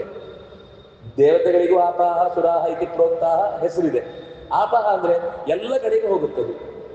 ನೀವು ನೀರು ಹೀಗೆ ಹಾಕಿದ್ರೆ ಹೀಗೆ ಹೋಗ್ಬೇಕು ಹೇಳಿದ್ರೆ ಎಲ್ಲೆಜ್ಜಾಗದೆ ಎಲ್ಲ ಕಡೆ ಹೋಗುತ್ತದೆ. ಅದರಿಂದಾಗಿ ಪ್ರತಿಯೊಂದು ಶಬ್ದವೂ ಕೂಡ ಸಂಸ್ಕೃತದಲ್ಲಿ ನಿರುಕ್ತಮಯ. ನಿರುಕ್ತ ಅಂದ್ರೆ ನಿರ್ವಚನಶೀಲ, ಎಟಮಾಲಜಿಯಿಂದಲೇ ಕೂಡಿ ಹೇಳಬೇಕಾದ್ದು. ಎಟಮಾಲಜಿ ಇಲ್ಲದೆ ಭಾಷೆ ಇಲ್ಲವೇ ಇಲ್ಲ ಸಂಸ್ಕೃತ. ಬೇರೆ ಭಾಷೆಯಲ್ಲಿ ಎಲ್ಲೋ ಕೆಲವು ಕಡೆ ಇದೆ, ಇಲ್ಲ ಅಂತಾನೆ ಇಲ್ಲ. ಈಗ ಮಾರುಕಟ್ಟೆ, ಮಾರುವ ಕಟ್ಟೆ, ಎಲ್ಲಿ ಕೂತು ಕೃಷಿಕರು ತಮ್ಮ ಸೊತ್ತುಗಳನ್ನು ತಂದು ಮಾರ್ತಾರೋ ಅದು ಮಾರುಕಟ್ಟೆ, ಮಾರುವ ಕಟ್ಟೆ. ಅದು ತಲೆಕೆಟ್ಟು ಮಾರ್ಕೆಟ್ ಆಯ್ತು, ಅದು ಕನ್ನಡದ್ದೇ ಕದ್ದ ಶಬ್ದ. ಆದ್ರೆ ನಾವು ಅದನ್ನ ಕಲಿಯುವಾಗ ಕಷ್ಟಪಟ್ಟು ಮಾರ್ಕೆಟ್ ಅಂತ ಸ್ಪೆಲ್ಲಿಂಗ್ ಕಲಿತೇವೆ. ಅದು ನಮ್ಮದೇ ಶಬ್ದ ಹೋಗಿದೆ ಅಂತಲೂ ಗೊತ್ತಿಲ್ಲ ನಮ್ಗೆ. ಅದರಿಂದಾಗಿ ಹೀಗೆ ಎಲ್ಲಾ ಭಾಷೆಯಿಂದ ಕದ್ದ ಕಳ್ಳನ ಭಾಷೆ ಅದು. ಅದಕ್ಕೆ ಅದರದ್ದೇ ಆದ ಮರ್ಯಾದೆ ಇದೆ. ನಾನು ಆ ಮರ್ಯಾದೆ ಮೀರಿ ಮಾತಾಡ್ತಿಲ್ಲ. ಆದ್ರೆ ಅದು ಸ್ವಂತಿಕೆ ಉಳ್ಳ ಭಾಷೆ ಅಲ್ಲ. ಅದು ಜಗತ್ತಿನ ಎಲ್ಲಾ ಭಾಷೆಗಳಿಂದಲೂ ಕೂಡ ತಂದುಕೊಂಡ ಭಾಷೆ ಅದು. ಜಂಗಲ್ ಅದು ಹಿಂದಿ ಶಬ್ದ. ಹಿಂದಿಗೆ ಬಂದದ್ದು ಜಾಂಗಲ, ಕುರುಜಾಂಗಲ, ಅದು ಸಂಸ್ಕೃತದ ಮೂಲ. ಆದ್ರೆ ಜಾಂಗಲ ಹೋಗಿ ಜಂಗಲ್ ಆಯ್ತು, ಜಂಗಲ್ ಹೋಗಿ ಇಂಗ್ಲಿಷ್ನಲ್ಲಿ ಜಂಗಲ್ಲೇ ಆಯ್ತು. ಹೀಗೆ ನೀವು ಕೇವಲ ಒಂದು ಭಾಷೆಯ ಹಿನ್ನೆಲೆಯಲ್ಲಿ ಹುಡುಕಿದ್ರೆ ನಿಮ್ಗೆ ಸಿಗುವ ಸ್ವಾರಸ್ಯಗಳನ್ನು ನೋಡಿ ಆಶ್ಚರ್ಯ. ಇಷ್ಟು ಶಬ್ದಗಳು ನಮ್ಮದೇ ಇದ್ದದ್ದನ್ನು ನಾವು ಅರ್ಥ ಮಾಡ್ಕೊಳ್ಳೋದು ಅಲ್ಲಿಂದ ಕಲಿತಾ ಇದ್ದೇವಲ್ಲ ಅಂತ ಅನಿಸ್ಬಿಡುತ್ತೆ. ಹಾಗಾಗಿ ನಿರುಕ್ತ ಅನ್ನೋದು ತುಂಬಾ ಮುಖ್ಯ. ವೇದಾಧ್ಯಯನ ಮಾಡುವಾಗ ಅರ್ಥ ತಿಳಿದು ನಾವು ವೇದವನ್ನ ಹೇಳಬೇಕು. ಅರ್ಥ ತಿಳಿದ ವೇದ ಮಂತ್ರವನ್ನು ಉಚ್ಚಾರಣೆ ಮಾಡಲಿ ಅಥವಾ ಅದನ್ನು ಅನುಷ್ಠಾನ ಮಾಡಿದ್ರೆ ವಿಶೇಷ ಫಲ ಏನಿಲ್ಲ. ವೇದವನ್ನು ಉಳಿಸಿದ್ರು ಅನ್ನೋ ಪುಣ್ಯ ಬರುತ್ತೆ. ಬಿಟ್ರೆ ವೇದದ ಅರ್ಥಾನುಸಂಧಾನದಿಂದ ಸಿಗುವ ಫಲ ಏನಿದೆ ಅದನ್ನು ನಾವು ಕಳ್ಕೊಳ್ತೇವೆ. ನಿರುಕ್ತ ಜ್ಯೋತಿಷ. ಜ್ಯೋತಿಷ ಅಂದ್ರೆ ಸೂರ್ಯ ಚಂದ್ರರ ಅಂತರವನ್ನ ಗುರುತಿಸಿ ನಾವು ನಿತ್ಯದಲ್ಲಿ ಏನು ತಿಥಿ ಅಂತ ಗಮನಿಸ್ತೇವೆ, ಅದು ನಿತ್ಯದಲ್ಲಿ ಯಾವ ತಿಥಿ ಅಂತ ಗೊತ್ತಾಗ್ಲಿಕ್ಕೆ ಸೂರ್ಯ ಚಂದ್ರರ ಅಂತರ ನಮಗೆ ಲೆಕ್ಕಾಚಾರದಿಂದ ಗೊತ್ತಾಗುವಂಥದ್ದು. ಎಷ್ಟು ಅದ್ಭುತ ಅಂದ್ರೆ ನೋಡಿ, ಇನ್ನು 5,000 ವರ್ಷದ ನಂತರದ ಗ್ರಹಣವನ್ನು ಈಗಲೇ ಹೇಳ್ಬೋದು. ಅಷ್ಟು ಎಕ್ಯುರೇಟ್ ಆದ ಲೆಕ್ಕಾಚಾರ, 1 ಸೆಕೆಂಡು ಆಚೆ ಈಚೆ ಆಗದಂತೆ. ಈ ಲೆಕ್ಕಾಚಾರ ನಿಜವಾಗಿ ಜ್ಯೋತಿಷ್ಯದ ವಿಶೇಷ ಫಲ. ಆದ್ರೆ ನಾವು ಅದನ್ನು ಯಾವತ್ತಾದ್ರೂ ಓದಿ ಕಲಿತು ಅದನ್ನ ಮುಂದುವರಿಸುವ ಪ್ರಯತ್ನ ಮಾಡಿದ್ರೆ, ಯಾರಾದ್ರೂ ಒಂದು ಪ್ರಶ್ನೆ ಹಾಕಿ ಅಥವಾ ಕುಂಡಲಿ ನೋಡಿ ಜಾತಕ ಹೇಳುವುದು ಒಂದೇ ಅದರ ಮಹಾಫಲ ಅಂತ. ಹೋರ, ಗಣಿತ, ಫಲ ಅಂತ 3 ಭಾಗ ಇದೆ ಅದರಲ್ಲಿ. ಹೋರ ಅಂದ್ರೆ ಆಕಾಶದಲ್ಲಿರುವ ಕಾಯಗಳ ಪರಿಚಯ, ಅದರ ನಡುವಿನ ಅಂತರದಿಂದ ಇಲ್ಲೇನಾಗುತ್ತೆ ಅಂತ ತಿಳಿಸುವುದು ಗಣಿತ. ಅಂದ್ರೆ ಇಲ್ಲಿ ಅದರ ಲೆಕ್ಕಾಚಾರ ಹೇಗೆ ನಡೆಯುತ್ತೆ ಅನ್ನೋದು ಗಣಿತ. ಇಲ್ಲಿ ಅದರ ಸ್ಥಾನ ಏನು. ಈಗ ನೋಡಿ, ನಮ್ಗೆಲ್ರಿಗೂ ಈಗ ಆಯಾ ಗ್ರಹಗಳ ಸ್ಥಾನ ಅದೇ. ಆದ್ರೆ ನಿಮ್ಗೆ ಬೇರೆ ಫಲ, ಅವ್ರಿಗೆ ಬೇರೆ ಫಲ, ಇವ್ರಿಗೆ ಬೇರೆ ಫಲ, ನಂಗೆ ಬೇರೆ ಫಲ. ಯಾಕೆ? ನನ್ನ ಹುಟ್ಟಿನ ಸಮಯದ ಕಾಲವನ್ನು ಇಟ್ಟುಕೊಂಡು ಅದು ಈಗಿನ ಲೆಕ್ಕ ಕೊಡುದು. ನಿಮ್ಮ ಹುಟ್ಟಿನ ಕಾಲದಲ್ಲಿ ಇದ್ದ ಗಣಿತ ಬೇರೆ, ಆಗದಿಂದ ಈಗ ಲೆಕ್ಕ ಹಾಕಿದರೆ ಅದರ ಫಲ ಬೇರೆ. ನನ್ನ ಹುಟ್ಟಿನ ಕಾಲ ಬೇರೆ, ನನ್ನ ಕಾಲದಿಂದ ಈಗ ಇರುವ ಸ್ಥಾನವನ್ನು ಗುರುತಿಸಿದ್ರೆ ಅದರ ಫಲ ಬೇರೆ. ವಸ್ತುತ ಕೆಲವರು ಹೇಳುದು ಏನು, ವಿಮಾನ ಬರ್ಸ್ಟ್ ಆಯ್ತು, ಅಷ್ಟು ಜನ ಸತ್ರು ಅಂದ್ರೆ ಅಷ್ಟು ಜನರ ಜಾತಕ ಒಂದೇ ಇತ್ತ ಅಂತೆಲ್ಲ ಏನೇನು ಪ್ರಶ್ನೆಗಳನ್ನ ಕೇಳುವುದಿದೆ. ಹೌದು ರೀ, ಫಲ ಕೆಲವೊಮ್ಮೆ ಹಾಗೆ ಕೊಡುತ್ತೆ. ಗುಂಪಲ್ಲಿ ಎಲ್ರಿಗೂ ಒಂದೇ ತರ ಫಲ ಕೊಡುತ್ತೆ. ಅಷ್ಟೂ ಜನರದ್ದು ಕಾರಣ ಬೇರೆ ಬೇರೆ ಇರ್ಬೋದು. ಈಗ ನೋಡಿ, 16,100 ಜನ ರಾಮನನ್ನು ನೋಡಿ ಅಗ್ನಿಪುತ್ರರು ನಾವು ನಿನ್ನನ್ನು ಮದುವೆ ಆಗಬೇಕು ಅಂತ ಕೇಳಿಕೊಂಡ್ರು. ದೇವರು ಹೇಳಿದ್ರು, ಈಗ ಆಗಲ್ಲಪ್ಪ, ನಾನು ಏಕಪತ್ನಿ ವ್ರತಸ್ಥ, ಮುಂದೆ ಅವಕಾಶ ಕೊಡ್ತೇನೆ ಅಂತ ಹೇಳಿದ. ಕೃಷ್ಣಾವತಾರ ಕಾಲದಲ್ಲಿ ಎಲ್ಲರೂ ಕೃಷ್ಣನನ್ನೇ ಮದುವೆ ಆಗಬೇಕು ಅಂತ ಹುಟ್ಟಿದವರು. ಆದ್ರೆ ಯಾವ್ದಾವ್ದೋ ಊರಲ್ಲಿ ಹುಟ್ಟುಬಿಟ್ಟಿದ್ದಾರೆ. ನರಕಾಸುರನಿಗೆ ಥ್ಯಾಂಕ್ಸ್ ಹೇಳ್ಬೇಕು, ಎಲ್ಲ ತಂದು ಒಂದು ಕಡೆ ಕೂಡಿಸಿದ. ಇಲ್ಲಾಂದ್ರೆ 4 ದಿವಸದ ಮದುವೆ ವ್ಯವಸ್ಥೆಯಲ್ಲಿ ಇಡೀ ಜೀವಮಾನ 16,100 × 4 ಗುಣಿಸಿ ಆಯುಷ್ಯಕ್ಕಿಂತ ಜಾಸ್ತಿ ದಿನಗಳು ಮದುವೆಯಲ್ಲಿ ಹೋಗ್ತಿದ್ರು. ಆದ್ರೆ ಅಷ್ಟೂ ಜನರನ್ನು ಒಟ್ಟಿಗೆ ಒಂದು ಕಡೆ ತಂದು ಹಾಕಿದ್ರಿಂದ ಅವರ ಜಾತಕ ಎಲ್ಲ ಒಟ್ಟಾಗಿದ್ರಿಂದ ಅವನ ಮನೆಯಲ್ಲಿ ಬಂಧಿತರಾಗಬೇಕಾಯ್ತು. ಯಾವುದೋ ಒಂದು ಪಾಪದ ಫಲವಾಗಿ ಅಲ್ಲಿ ಉಳಿಬೇಕಾಯ್ತು. ಆದ್ರೆ ಪಾಪದಿಂದ ಬಿಡಿಸಲಿಕ್ಕೆ ಕೃಷ್ಣ ಅಲ್ಲಿಗೆ ಬಂದ. ಒಟ್ಟಿಗೆ ಅವರನ್ನ ದ್ವಾರಕೆಗೆ ಕಳುಹಿಸಿ ಒಂದೇ ದಿನ ಅಷ್ಟೂ ಜನರಿಗೆ ಪ್ರತ್ಯೇಕವಾದ ಮದುವೆಯ ಮಂಟಪಗಳನ್ನು ಘೋಷಿಸಿ, ಅಷ್ಟು ಪುರೋಹಿತರನ್ನು ಕರೆಸಿ, ಅವರೆಲ್ಲ ಅಪ್ಪ ಅಮ್ಮಂದರನ್ನು ಒಟ್ಟಿಗೆ ಕೂಡಿಸಿ, ಅಷ್ಟೂ ಜನರಿಗೆ ಬೇರೆ ಬೇರೆ ಮಂಟಪಗಳಲ್ಲಿ ಬೇಕಿರುವ ಪಂಚಭಕ್ಷ ಪರಮಾನ್ನಗಳನ್ನು ಮಾಡಿಸಿ, ಅವರಿಗೆ ಪ್ರತ್ಯೇಕವಾಗಿ ತಾನೂ ಕೂಡ 16,100 ರೂಪಗಳನ್ನು ತೊಟ್ಟು, ತಾನೇ ಒಂದೇ ಗಳಿಗೆಯಲ್ಲಿ ಅಷ್ಟೂ ಜನರ ಕೈ ಹಿಡಿದು ಅವರಿಗೆ ಮತ್ತೆ 16,100 ಪ್ರತ್ಯೇಕವಾದ ಅರಮನೆಗಳನ್ನು ಕೊಟ್ಟು, ಆ ಅರಮನೆಯಿಂದ ಒಂದೊಂದು ಅರಮನೆಗೆ ಹೋಗ್ಲಿಕ್ಕೆ ಒಂದು ಸಾರೋಟು ಬೇಕಿತ್ತು. ಅಷ್ಟು ದೂರ, ಅಷ್ಟು ಜನಕ್ಕೆ ಪ್ರತ್ಯೇಕ. ಇಡೀ ಜೀವನದಲ್ಲಿ ಅವ್ರು ಕೇಳಿದ್ದಿಷ್ಟೇ ಕೃಷ್ಣನ ಹತ್ರ, ಕಣ್ಣೀರು ಹಾಕದಂತೆ ನೆಮ್ಮದಿಯ ಬದುಕು ಕೊಡು ಕೃಷ್ಣ, ಈ ಸಮಾಜ ನಮ್ಮನ್ನು ಒಪ್ಪಲ್ಲ. ಹೀಗೆ ನರಕಾಸುರನ ಮನೆಯಲ್ಲಿ ಇದ್ದು ಬಂದವಳು ಅಂತ ನಮ್ಮನ್ನು ಹೀಗಲಿತಾರೆ, ತುಚ್ಛೀಕಾರ ಮಾಡ್ತಾರೆ, ಹಿಂಸೆ ಮಾಡ್ತಾರೆ, ಅನ್ಯಾಯ ಮಾಡ್ತಾರೆ. ನಾವು ಹಾಗೆ ಬದುಕಲಿಕ್ಕೆ ಇಷ್ಟಪಡಲ್ಲ, ನಿನ್ನ ಜೊತೆಗೆ ನೆಮ್ಮದಿಯಿಂದ ಬದುಕಬೇಕು ಕೃಷ್ಣ ಸ್ತೂಂದ. ಅಂದ್ರೆ ಹೀಗೆ 16,100 ಜನರ ಜಾತಕ ಎಲ್ಲರೂ ಒಟ್ಟು ಸೇರಿ ನರಕಾಸುರನ ಮನೆಯಲ್ಲಿ ಬಂದು ಸೇರುವ ಹಾಗಾಯ್ತು ಅಂದ್ರೆ ಆಗುತ್ತೆ. ಕೆಲವೊಮ್ಮೆ ದೊಡ್ಡ ದೊಡ್ಡ ಉತ್ಪಾತಗಳಾದಾಗ, ಸುನಾಮಿ ತರದ ಘಟನೆಗಳು ನಡೆದಾಗ ಎಷ್ಟೋ ಜನ ಒಟ್ಟೊಟ್ಟಿಗೆ 1,000 ಲಕ್ಷಗಟ್ಟಲೆ ಜನ ಸಾಯ್ತಾರೆ. ಆಗುತ್ತೆ ಕೆಲವೊಮ್ಮೆ. ಗ್ರಹಗಳು ಬೇರೆ ಗತಿಯಾಗಿದ್ರು ಫಲ ಒಂದೇ ಆಗಿರುತ್ತೆ.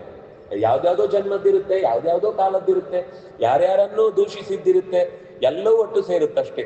ಹಾಗಾಗಿ ಜ್ಯೋತಿಷ ಅನ್ನೋದು ವೇದಾಂಗ ಜ್ಯೋತಿಷ ಅಂತ ಅದಕ್ಕೆ ಹೆಸರು. ಯಾಕೆ?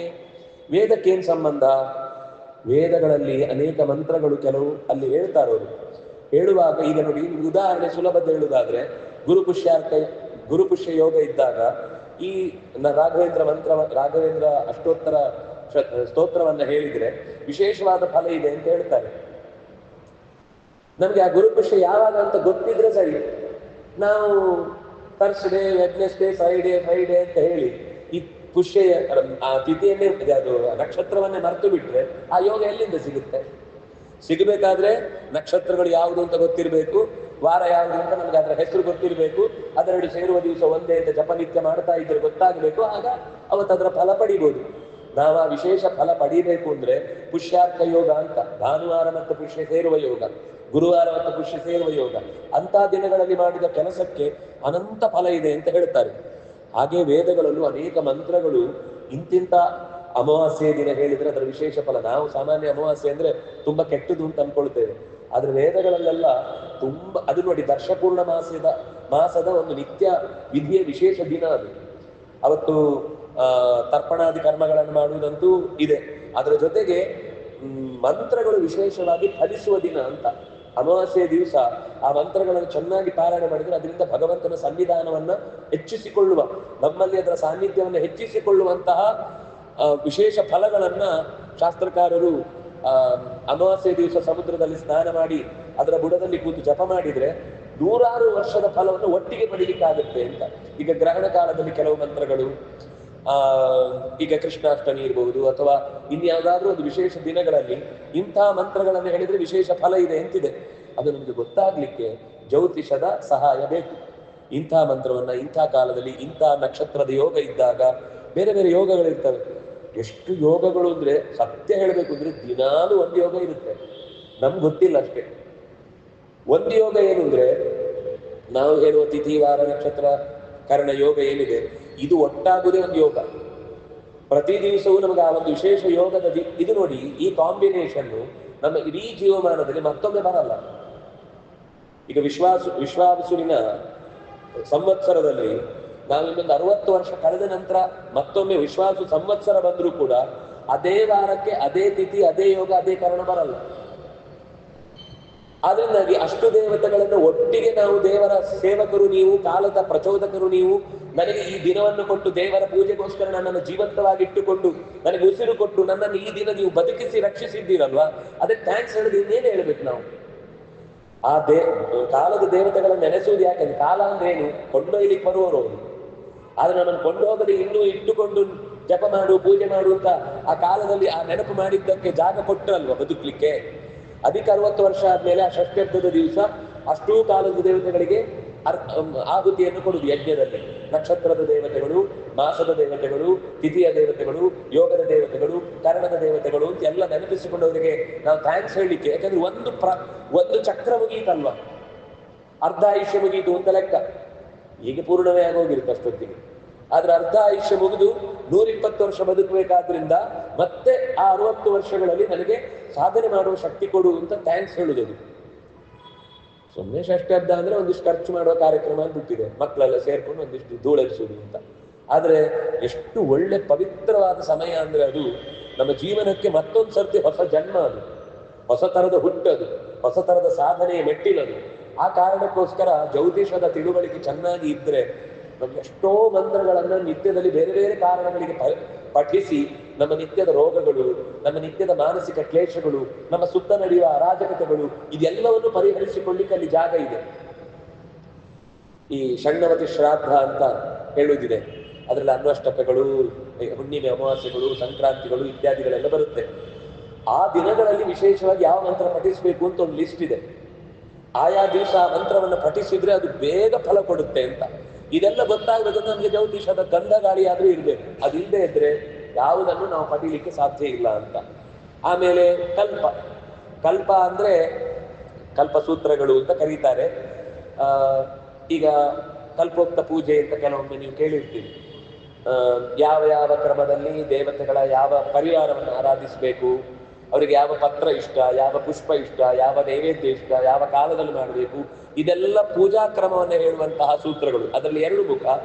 ಒಂದು ಧರ್ಮ ಸೂತ್ರಗಳು, ಅಂದ್ರೆ ಆಶೌಚಾದಿ ಕ್ರಮಗಳು ಬಂದಾಗ ಅದನ್ನು ಆಚರಣೆ ಮಾಡುವ ಕ್ರಮ ಹೇಗೆ, ಸಂಸ್ಕಾರಗಳನ್ನು ನಡೆಸುವ ಬಗೆ ಹೇಗೆ ಇತ್ಯಾದಿಗಳನ್ನೆಲ್ಲ ಈ ಧರ್ಮಸೂತ್ರಗಳು ಮತ್ತು ಕಲ್ಪಸೂತ್ರಗಳು ಹೇಳ್ತಾವೆ.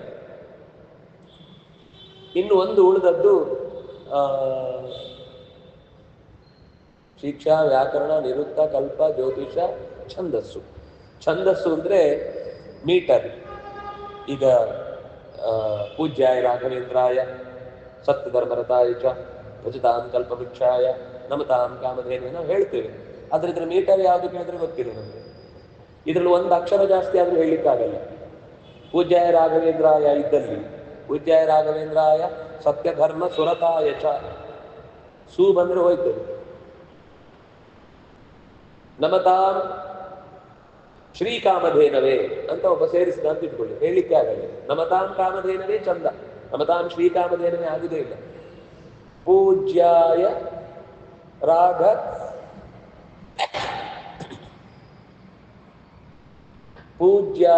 ರಾಘವೇಂದ್ರಾಯ 8 ಸತ್ಯಧರ್ಮ ರತಾಯ ಚ ಭಜತಾಂ ಕಲ್ಪ ವೃಕ್ಷಾಯ ನಮತಾಂ ಕಾಮಧೇನವೇ. ಎಲ್ಲ 8 ಮಂತ್ರ ಮಾತ್ರ ಅದು ನಿಮಗೆ ಹಾಗೆ ಹೇಳಲಿಕ್ಕಾಗುತ್ತೆ.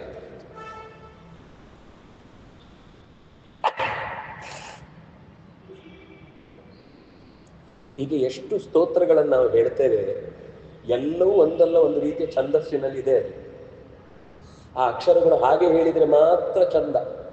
ಅದರಲ್ಲಿ ವೆರೈಟಿಗಳು ತುಂಬ ಇದೆ.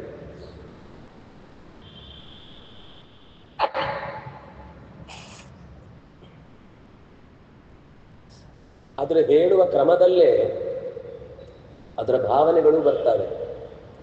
ಈಗ ಆಚಾರ್ಯರು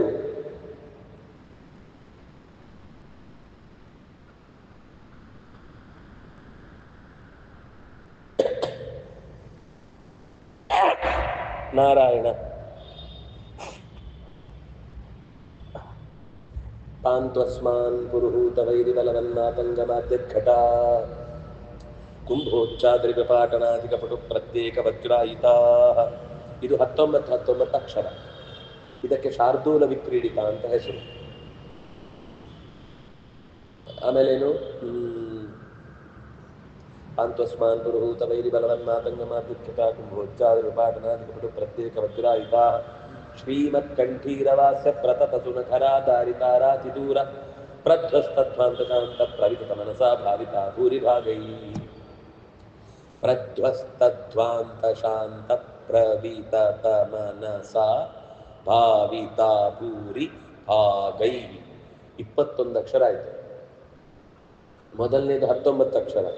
ಪಾಂತ್ವಸ್ಮಾನ್ ಪುರುಹೂತ ವೈರಿ ಬಲವನ್ ಮಾ ಎಷ್ಟಾಯಿತು? ಸರಿ, 12 ಆಯಿತು. ಮಾತಂಗ ಮಾದ್ಯದ್ಘಟ 19 ಅಕ್ಷರ. ಮೊದಲನೇದು 19, 2 ಸಾಲು. ನಂತರದ 2 ಸಾಲು 21. ಅದಕ್ಕೆ ಹೆಸರೇನು ಗೊತ್ತಾ? ಮೊದಲ 2 ಸಾಲು ಮಾತ್ರ 19. ನಂತರದ 2 ಸಾಲು 2 21. ಮೊದಲನೇ ಸಾಲಿಗೆ ಶಾರ್ದೂಲ ವಿಕ್ರೀಡಿತ ಅಂತ ಹೆಸರು. ಶಾರ್ದೂಲ ವಿಕ್ರೀಡಿತ ಅಂದ್ರೆ, ಶಾರ್ದೂಲ ಅಂದ್ರೆ ಹುಲಿ, ವಿಕ್ರೀಡಿತ ಅಂದ್ರೆ ಕುಣಿತಾ ಇದೆ. ಎರಡನೇದು ಸ್ರಗ್ಧರ ಅಂತ. ಸ್ರಕ್ ಅಂದ್ರೆ ಮಾಲೆ, ಧರ ಅಂದ್ರೆ ಹಾಕಿಕೊಂಡದ್ದು. ಈ ಸ್ತುತಿ ಯಾವುದ್ರದ್ದು ಹೇಳಿ? ನಖಸ್ತುತಿ. ನರಸಿಂಹದೇವ ಮೊದಲು ಶಾರ್ದೂಲ ವಿಕ್ರೀಡಿತ, ಎರಡನೇದು ಸ್ರಗ್ಧರ. ಆಮೇಲೆ ಆ ಹಿರಣ್ಯಕಶಿಪಿನ ಮಾಲೆಯನ್ನ ಕೊರಳಿಗೆ ಹಾಕೊಂಡದ್ದು. ಆಚಾರ್ಯರು ಛಂದಸ್ಸನ್ನೇ ಹೇಳುವ ಮೂಲಕ ಇದು ನರಸಿಂಹನ ಸ್ತುತಿ ಅಂತ ತೋರಿಸಿದ್ದಾರೆ. ಛಂದಸ್ಸಿನ ಹೆಸರಿನಲ್ಲೇ ಇದು ನರಸಿಂಹನ ಸ್ತುತಿ ಅಂತ, ನಖಸ್ತುತಿ ಅಂತ ಹೆಸರು ಕೊಟ್ಟದ್ದು ನಮಗೆ ಗೊತ್ತಾಗ್ಲಿ ಅಂತ. ನಾವು ಬುದ್ಧಿವಂತರು ಗೊತ್ತಿದೆ ಅವರಿಗೆ, ಅದರಿಂದಾಗಿ ನಾವು ಇಷ್ಟೆಲ್ಲ ಗಮನಿಸಲ್ಲ ಅಂತ. ಆದ್ರೆ ಈ ತರ ತುಂಬಾ ಬೇರೆ ಬೇರೆ ಬೇರೆ ಬೇರೆ ರೀತಿಯಿಂದ, ಅದರ ಹೆಸರಿನಿಂದ, ಅದರ ನಡೆಯಿಂದ, ಅದರ ಬೇರೆ ಬೇರೆ ಅದ್ಭುತವಾದ ಪ್ರಕ್ರಿಯೆಗಳಿಂದ ನಮಗೆ ಮೆಸೇಜ್ ಕೊಡ್ತಾ ಹೋಗುತ್ತೆ. ಈಗ ಹನುಮಂತ ರಾವಣನ ಅಂಗಳಕ್ಕೆ ಹೋಗಿ ಎಚ್ಚರಿಕೆ ಕೊಟ್ಟ. ಅವನು ಆ ಮರಗಳನ್ನೆಲ್ಲ ಮೊದಲು ಅಶೋಕವನದಲ್ಲಿ ಪುಡಿ ಮಾಡಿದ. ಆ ಪ್ರಸಂಗದ ಶ್ಲೋಕಗಳನ್ನು ಗಮನಿಸಿ,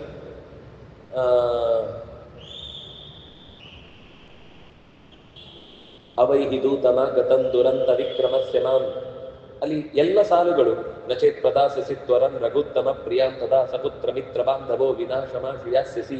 ಕಪಿ ಮರದಿಂದ ಮರಕ್ಕೆ ಕುಣಿದ ಹಾಗೆ ಇದೆ. ಅದೆಲ್ಲ ಹನುಮಂತನ ಲೀಲೆಯನ್ನು ಹೇಳುವ ಪ್ರಸಂಗ ಆದ್ರಿಂದ ಅದನ್ನು ಹಾಗೇ ಓದಿದ್ರೆ ಆ ಇಡೀ ಘಟನೆ ಒಂದು ಛಂದಸ್ಸಿನಲ್ಲೇ ಗೊತ್ತಾಗುತ್ತೆ. ನಿಮ್ಗೆ ಅರ್ಥ ಆಗುದು ಬೇಡ, ಛಂದಸ್ಸಿನ ಹೇಳುವ ರೀತಿಯಲ್ಲೇ ಗೊತ್ತಾಗುತ್ತೆ. ಈಗ ಕೃಷ್ಣನದ್ದು ಯಾವುದು ಕಂದುಕ ಸ್ತುತಿ ಅಂತ ಆಚಾರ್ಯರು ಮಾಡಿದ್ರಲ್ಲಿ, ಅಂಬರ ಗಂಗಾ ಚುಂಬಿತ ಪಾದರ ಪದತಲ ವಿದಲಿತ ಗುರುತರ ಶಕಟ. ಚೆಂಡು ನೀವು ನೆಲಕ್ಕೆ ಹೊಡೆದು ಅದು ಮೇಲೆ ಬರ್ತಾ ಇದ್ರೆ ಅವರು ಆಡಿದ್ದ ಕಾಲದಲ್ಲಿ ಮಾಡಿದ ಸ್ತೋತ್ರ ಅದು. ಅದಕ್ಕೆ ಹೆಸರು ಕಂದುಕ ಸ್ತುತಿ ಅಂತ. ಬಾಲ್ಯದಲ್ಲಿ ಆಡ್ತಾ ಆಡ್ತಾ ಮಾಡಿದ ಸ್ತೋತ್ರ. ಅದು ಪದವೂ ಆಡುತ್ತೆ. ಶರಶತ ಶಕಲಿತ ರಿಪುಷತ ನಿವಹ ಸಂತತ ಮಸ್. ಚೆಂಡು ಹೊಡೆದು ವಾಪಸ್ ಬರುತ್ತೆ. ಸಂತತ ಮಸ್ಮಾನ್ ಪಾದು ಮುರಾರಿ ಸತತಕ ಸಮಜಗ ಖಗಪತಿ ನಿರತ. ಅದು ಹಾಡುವಾಗೆ ಚೆಂಡು ಕುಣಿದು ಬಂದಾಗಿದೆ. ಅಂದ್ರೆ ಈ ತರ ನೀವು ಹುಡುಕ್ತಾ ಹೋದ್ರೆ ಅದ್ಭುತ ಪ್ರಪಂಚ ಅದು. ಛಂದಸ್ಸು ಅನ್ನೋದು ಒಂದು ಆಟ, ಖುಷಿ ಅದು. ಹಾಗೆ ವೇದಗಳಲ್ಲಿ ಆ ತರದ ಛಂದಸ್ಸುಗಳಿವೆ. ಈಗ ಅಗ್ನಿಮೀಳೆ ಪುರೋಹಿತಂ ಯಜ್ಞಸ್ಯ ದೇವ ಮೃತ್ಯುಜಂ ಅನ್ನೋದು ಅದು 8 ಅಕ್ಷರದ 3 ಪಾದಗಳಲ್ಲಿದೆ. ಅಂದ್ರೆ 24 ಅಕ್ಷರ. ಅದಕ್ಕೆ ಗಾಯತ್ರಿ ಅಂತ ಹೆಸರು. ಅಂದ್ರೆ 24 ಅಕ್ಷರ ಇದ್ರೆ ಮಾತ್ರ ಗಾಯತ್ರಿ. ಒಂದು ಅಕ್ಷರ ಆಚೀಚೆ ಆಗುತ್ತೆ ಕೆಲವೊಮ್ಮೆ. ಅದಾಗುದು ಯಾಕೆ ಅಂದ್ರೆ ಅದಕ್ಕೂ ಕಾರಣ ಇದೆ. ಸುಮ್ಮನೆ ಇಂಟ್ರೆಸ್ಟ್ ಇಲ್ಲ, ಒಂದು ಅಕ್ಷರ ಹೇಳಿಕ್ ಗೊತ್ತಾಗ್ಲಿಲ್ಲ ಅಂತ ಹಾಗಲ್ಲ. ಒಂದು ಕಮ್ಮಿ ಆದ್ರದಕ್ಕೊಂದು ಉಪಾಸನೆ ಇದೆ, ಒಂದು ಜಾಸ್ತಿ ಆದ್ರದಕ್ಕೊಂದು ಉಪಾಸನೆ ಇದೆ. ಅದರಲ್ಲಿ ಮತ್ತೆ ಫಲಗಳನ್ನೆಲ್ಲ ಬೇರೆ ಬೇರೆ ತರ ಹೇಳ್ತಾರೆ. ಅಂದ್ರೆ 28 ಅಕ್ಷರ ಆದ್ರೆ ಆಗ ಉಷ್ಣಿಕ್, 32 ಅಕ್ಷರ ಆದ್ರೆ ನಾವೀಗ ಹೇಳಿದ್ದು ಪೂಜ್ಯ ರಾಘವೇಂದ್ರಾಯ ಅನುಷ್ಠುಪ್, ಅದಕ್ಕೆ ಅನುಷ್ಠುಪ್ ಛಂದಸ್ಸು ಅಂತ ಹೇಳ್ತಾರೆ. 9 ಅಕ್ಷರ ಆಗಿ 36 ಅಕ್ಷರ ಆದ್ರೆ ಅದು ಬೃಹತಿ. 10 ಅಕ್ಷರ ಆಗಿ 40 ಅಕ್ಷರ ಆದ್ರೆ ಪಂಕ್ತಿ. 11 ಅಕ್ಷರ ಆಗಿ 44 ಆದ್ರೆ ಅದು ತ್ರಿಷ್ಟುಪ್. 12 ಅಕ್ಷರ ಆಗಿ 48 ಆದ್ರೆ 4 ಪಾದಗಳಲ್ಲಿ ಆಗ ಜಗತಿ. ಹೀಗೆ ಜಗತಿ, ಅತಿ ಜಗತಿ, ಷಟ್ವರಿ, ಅತಿ ಷಟ್ವರಿ, ಅಷ್ಟಿ, ಅತ್ಯಷ್ಟಿ, ಪ್ರಕೃತಿ, ಅತಿ ಪ್ರಕೃತಿ, ವಿಕೃತಿ. ಹೀಗೆ 21 ಅಕ್ಷರ ಅನ್ನೋದು ಈಗ ನಾವು ಹೇಳ್ತಾ ಇರೋದು ಸಡ್ಗರ ಛಂದಸ್ಸು ಅನ್ನೋದು ವಿಕೃತಿ. ಅಲ್ಲಿಗೆ ಅದು 24 ಆಗುತ್ತೆ, 28 ಆಗುತ್ತೆ ಒಂದೊಂದು ಸಾಲಿನಲ್ಲಿ. ಒಂದೊಂದೇ ಸಾಲಿನಲ್ಲಿ 28 ಅಕ್ಷರ ಬರುವ ಪದ್ಯಗಳನ್ನ ನಾವು ವೇದಗಳಲ್ಲೂ ಕೆಲವು ಕಡೆ ನೋಡ್ಲಿಕ್ಕೆ ಸಿಗುತ್ತೆ. ಆದ್ರೆ ಕಮ್ಮಿ ಅಂತಹ ಮಂತ್ರಗಳು. ವೇದದಲ್ಲಿ ಈ ಛಂದಸ್ಸುಗಳು ಗೊತ್ತಿದ್ದು ನಾವು ಉಪಾಸನೆ ಮಾಡಿದ್ರೆ, ಈಗ ಬೃಹತಿ ಸಹಸ್ರ ಅಂತಿದೆ. ಯಾಕೆ ಅದಕ್ಕೆ ಬೃಹತಿ ಸಹಸ್ರ ಅಂದ್ರೆ 9 ಅಕ್ಷರದ 36 ಗುಂಪನ್ನ ಇಡೀ ಮಂತ್ರದ ಕೊನೆ ಮುಗಿಸುವಾಗ 36ರಿಂದ ಭಾಗಿಸಿ ಹೋಗ್ಬೇಕು ಆ ಮಂತ್ರಗಳ ಸಾಲು. ಅದು ಬೃಹತೀಕರಣ ಆಗುತ್ತೆ. ಬೃಹತೀಕರಣ ಮಾಡಿ ನಾವು ಆ ಮಂತ್ರವನ್ನ ಹೇಳಿದ್ರೆ ಪ್ರಾಣದೇವರ ವಿಶೇಷ ಅನುಗ್ರಹ ಆಗುತ್ತೆ. ಹಾಗೆ ಅನುಷ್ಠುಪ್ಕರಣ ಅಂತಿದೆ, ತ್ರಿಷ್ಟುಪ್ಕರಣ ಅಂತಿದೆ. ಮಂತ್ರಗಳು ಬೇರೆ ಬೇರೆ ಇರುತ್ತೆ.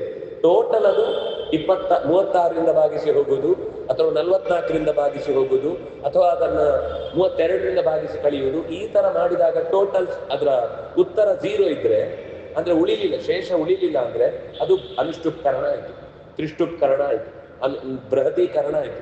ಆ ದೇವತೆಗಳನ್ನು ಉಪಾಸನೆ ಮಾಡ್ಲಿಕ್ಕೆ ಆ ಛಂದಸ್ಸನ್ನು ನಿಲ್ಲಿಸಿ ಹೇಳಿದ್ರೆ ಆ ದೇವತೆಗಳು ವಿಶೇಷ ಫಲ ಕೊಡ್ತಾರೆ. ಇದೆಲ್ಲ ವೇದಗಳಲ್ಲಿ ಛಂದಸ್ಸಿಗೆ ಸಂಬಂಧಪಟ್ಟಂತಹ ವಿಶೇಷವಾದ ವಿದ್ಯೆಗಳನ್ನು ಚತುರ್ಮುಖನಿಗೆ ಪರಮಾತ್ಮ ಹಯಗ್ರೀವ ರೂಪದಿಂದ ವಿಶೇಷವಾಗಿ ಪ್ರತಿಯೊಂದು ಭಾಷೆ, ಪ್ರತಿಯೊಂದು ಸಂಗತಿಯನ್ನು ತಿಳಿಯುವಾಗ ಅತ್ಯಂತ ಆಳವಾದ ತಿಳುವಳಿಕೆ ಇದೆ. ನಾವು ಮೇಲ್ಮೇಲೆ ಏನೋ ಒಂದಿಷ್ಟು ಹೆಸರು ಕೇಳಿ ಮುಗಿಸ್ಬಿಡ್ತೇವೆ. ನಮ್ಗೆ ಹೆಸರು ಸಿಕ್ಕಿದ್ರೆ ಸಾಕು, ಇಷ್ಟೆಲ್ಲ ಇದೆ ರೀ, ಅಪರೂಪದ್ದು, ಭಾರಿ ಇದೆ, ಅದ್ಭುತ ಇದೆ, ಅದೇನಿದೆ, ಅದೇನೋ ಭಾರಿ ಇದೆ, ಓದ್ದವ್ರಿಗೆ ಗೊತ್ತಾಗುತ್ತೆ. ನಮ್ಗೆ ಭಾರಿ ಇದೆ ಅಂತ ಗೊತ್ತಿದ್ರೆ ಸಾಕು, ನಾವು ಅಷ್ಟೇ ತಿಳ್ಕೊಳ್ಳೋದು ಅಂತ ಬಿಟ್ಟು ಬಿಡ್ತೇವೆ. ಹಾಗಾಗಿ ವೇದಾಂಗದ ಜ್ಞಾನವನ್ನು ಉಪದೇಶ ಮಾಡಿದ ನಂತರ ಸ್ವಯೋಗ್ಯವಾದಂತಹ ವಿದ್ಯೆಯನ್ನ ಗುರುಗಳಿಂದ ಪಡೆಯುವ ಪ್ರಯತ್ನವನ್ನ ಮನುಷ್ಯ ನಿರಂತರ ಮಾಡ್ತಾ ಇದ್ರೆ ಮಾತ್ರ ಅವನಿಗೆ ಜ್ಞಾನ ವೃದ್ಧಿ ಆಗುತ್ತೆ. ನಿನ್ನೆಗಿಂತ ಇವತ್ತು ಏನಾದ್ರೂ 1 ಅಕ್ಷರ ಜಾಸ್ತಿ ಕಲಿಬೇಕು ನಾವು. ನಿನ್ನೆಗಿಂತ ಇವತ್ತು 1 ಅಕ್ಷರ ಹೆಚ್ಚಿನ ಏನೋ ಒಂದು ಉಪಾಸನೆ ಅಥವಾ ಪ್ರಾರ್ಥನೆ ಅಥವಾ ಅನುಷ್ಠಾನ ಅಥವಾ ಒಳ್ಳೆ ಕೆಲಸ ಏನಾದ್ರೂ ಒಂದು ಮಾಡಿ ನಿನ್ನೆಗಿಂತ ಇವತ್ತು ಬೆಟರ್ ಅನ್ನುವ ಸ್ಥಿತಿಗೆ ನಾವು ಬೆಳಿಬೇಕು. ಹಾಗೆ ಬೆಳೆದ್ರೆ ಭಗವಂತನ ಕಡೆಗೆ ನಾವು ಹೋಗ್ತಾ ಇದ್ದೇವೆ ಅಂತ ಅರ್ಥ. ಇಲ್ಲ ಅಂದ್ರೆ ಸೂರ್ಯನಿಗೆ ಬೆನ್ನು ಹಾಕಿ ಹೋಗ್ತಾ ಇದ್ದೇವೋ, ಸೂರ್ಯನಿಗೆ ಮುಖ ಮಾಡಿ ಹೋಗ್ತಾ ಇದ್ದೇವೋ ಗೊತ್ತಾಗಲ್ಲ, ಹೋಗ್ತಾ ಇರ್ತೇವೆ. ನಾವು ಬೆಳಕಿನ ಕಡೆಗೆ ಹೋದ್ರೆ ನೆರಳು ನಮ್ಮನ್ನೇ ಹುಡ್ಕೊಂಡು ಬರುತ್ತೆ. ನಾವು ಕತ್ತಲೆ ಕಡೆಗೆ ಹೋದ್ರೆ ನೆರಳು ಕೂಡ ಕೊನೆ ಕಾಣೆಯಾಗುತ್ತೆ. ಯಾಕಂದ್ರೆ ನಾಳೆ ಕತ್ತಲೊಳಗೆ ಹೋದ್ರೆ ನೆರಳಲ್ಲಿ ಬರಬೇಕು.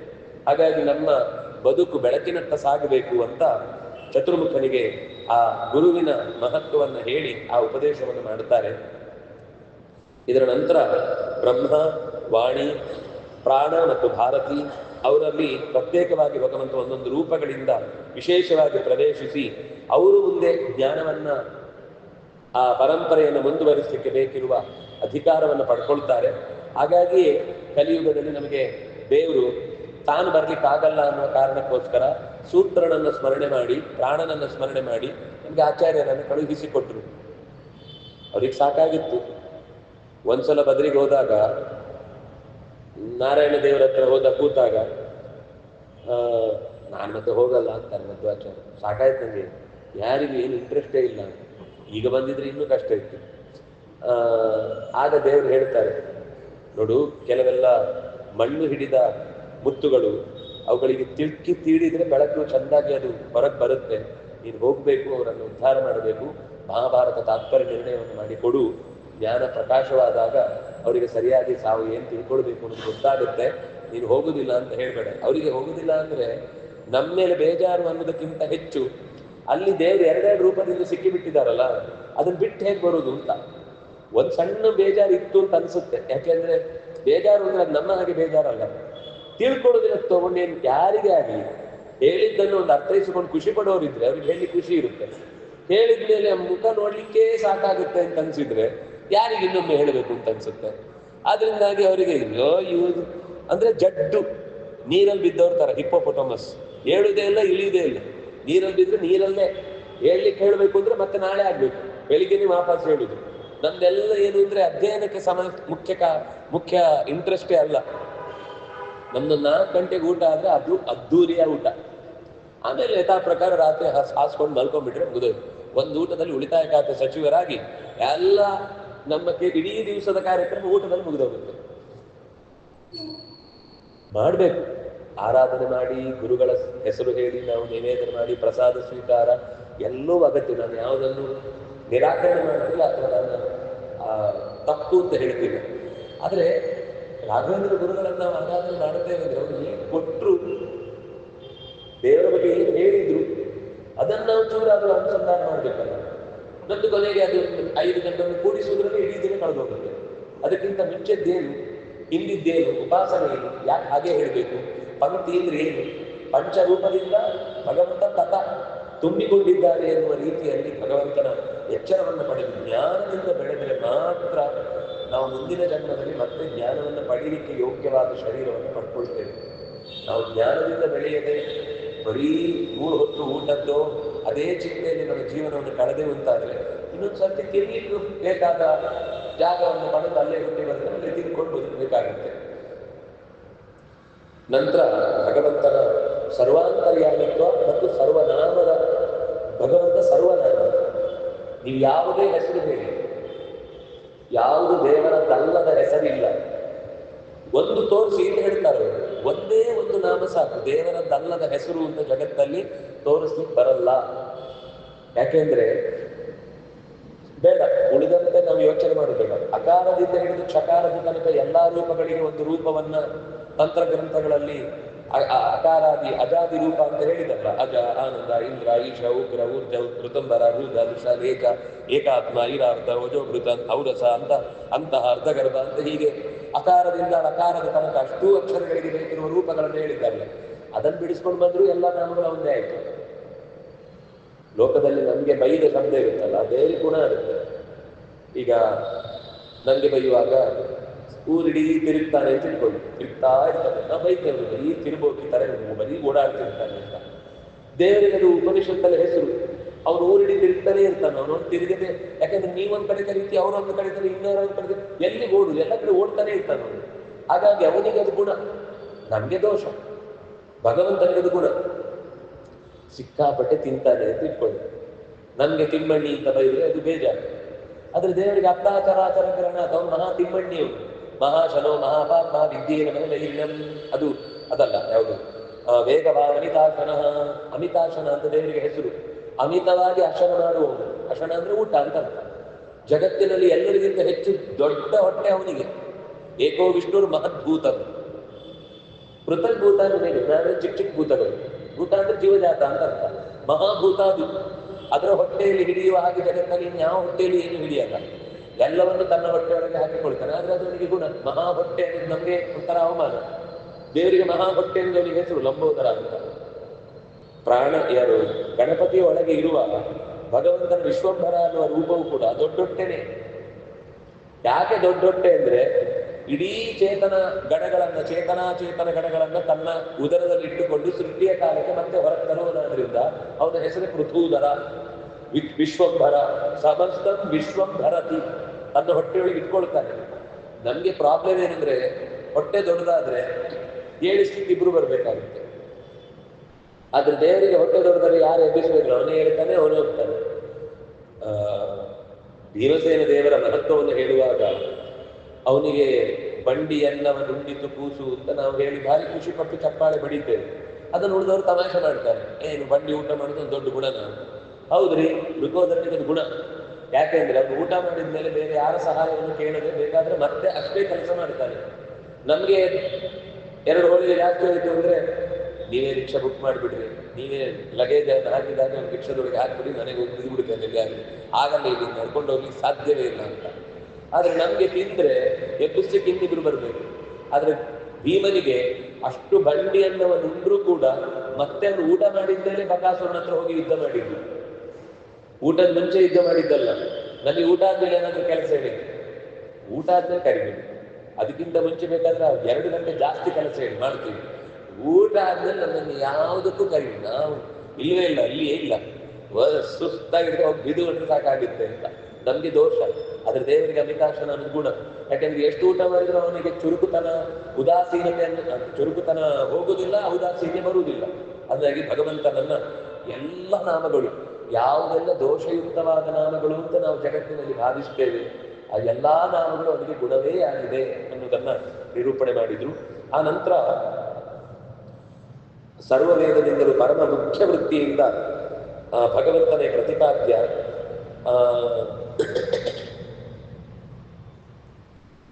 ಆದ್ರೆ ನೀನನ್ನು ಎಷ್ಟು ತಿಳಿಲಿಕ್ಕಾಗಲ್ಲ, ಯಾಕದು ಹಾಗೆ ಅಂತ ಚತುರ್ಮುಖ ಕೇಳ್ತಾನೆ. ಅದಕ್ಕೆ ಭಗವಂತ ಇನ್ನು ಕೆಲವು ಸಂಗತಿಗಳನ್ನ ನಿರೂಪಣೆ ಮಾಡುತ್ತಾನೆ.